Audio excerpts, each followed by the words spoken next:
Guys, nandito tayo sa Pater Beach. Umaalon dito sa may ano.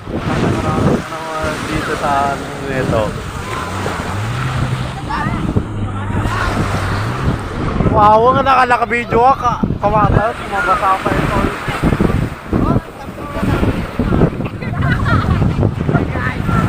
Guys, oh, kasama ko itong mga pinsan ko at mga pero may nagdadrive dito na parang umaangat. Alright naman idol, karapatan. Kaya mga kaidol, oh, ma-shoutout kayo dyan sa mga ibang vloggers dyan. At sa mga yung mga pinamagandang babae dito sa Pangasinan. Mga vloggers dyan. Umaalon. Lakas ng alon dito. Umaalon talaga, oh.